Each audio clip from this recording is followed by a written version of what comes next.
পদত্যাগ চাচ্ছি। সরি না বললে আমাদের কোশ্চেনটা ইজি করতে পারতো। সবথেকে বড় ভুল করছে গায়ে হাত তুলে। আজকে কোশ্চেনটা মোটামুটি ভালো হয়েছে, ভালো করে লিখছি। অটো পাস হলে তো আমরা সরাসরি বলতাম যে আমাদেরকে অটো পাস দিতে হবে। উনি যেগুলা করতেছে কোশ্চেন এত হার্ড, শিক্ষার্থীদের উপর জোরপূর্বক একটা চাপ দিতেছে, এটা তো ঠিক না। আজকে মনে হয় না নাই, কারণ কোশ্চেন অনেক ইজি হয়েছে। এরকম যদি চলতে থাকে তাহলে আর আমাদের দরকার নেই। দাবি মেনে নেয় নাই।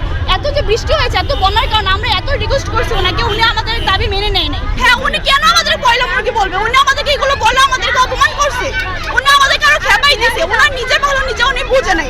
এখন আমরা আমরা ডিরেক্ট ওনার পদত্যাগ যাচ্ছি। শিক্ষামন্ত্রী যাতে আমাদের কাছে ক্ষমা চায়, ফার্মের মুরগি বলাটা ঠিক হয় না। কালকে সবথেকে বড় ভুল করছে গায়ে হাত তুলে।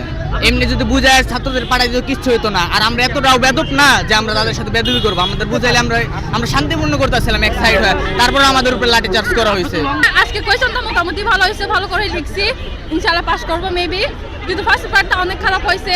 ফার্স্ট পেপার যখন পরীক্ষা হয়েছিল ওই দিনে একদিনও বন্ধ দেওয়ার দরকার ছিল, কিন্তু দেয় নাই আমাদেরকে। আমরা আন্দোলন করছি, উনি সরি বলছে, বিকজ অফ আমরা আন্দোলন করছি।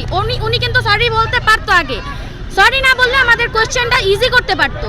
ষড়যন্ত্র হইতে পারে যে আমরা যেন ওনার প্রতি একটু উইক হয়ে যায়, তার জন্য হইতে পারে। এতদিন তো কোনো কোশ্চেনই সহজ আসে নাই। বাংলা কোশ্চেনটা উনি এত পরিমাণে হার্ড করছে, আমরা কনফিউজড হয়ে গেছি যে আমরা কোনটা দিব। মানে আমাদের বাংলা এমসিকিউ তো পাস করাটাই আমাদের হয়ে গেছে। কেন উনি আমাদের সাথে এমন করবে? বাংলা আইসিটি গতকালের আন্দোলনের মুখে পড়ে পরীক্ষার কোশ্চেন সোজা করা হয়েছে, কিন্তু আসলে এটা সম্ভব না। লজিক্যালি হ্যাঁ, এটা সম্ভব না। সেট আগে থেকে করা ছিল, একদিনে এতগুলো কোশ্চেন করা সম্ভব না।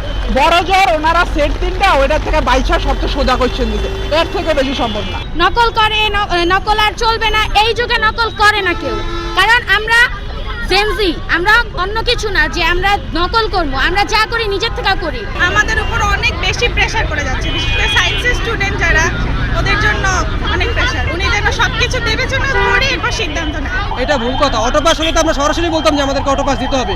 আবহাওয়া খারাপ এরকম হ্যান ত্যান, আমরা তো আর বলতাম না যে 2-3 দিনের জন্য আমাদেরকে পিছানো। সে তার নিজের সন্তানকে বাইরে পাঠিয়ে তার শিক্ষা দিচ্ছে, আর এখানে আমাদেরকে নিজেদের দেশে এরকম চাপ প্রয়োগ করে পরীক্ষা নিচ্ছে, কোনো দুর্ঘটনা দেখছে, দুর্যোগ দেখছে না, কিছু দেখছে না। তো এটা আমরা তো তাকে হাস্যকরই বলতে পারি বিষয়টা। তাকে বলবো আমাদের সমস্যাগুলো বিবেচনা করে যেন উনি একটা যুক্তিগত সিদ্ধান্ত নেয়, যাতে আমাদের জন্য সেটা কল্যাণকর হয়।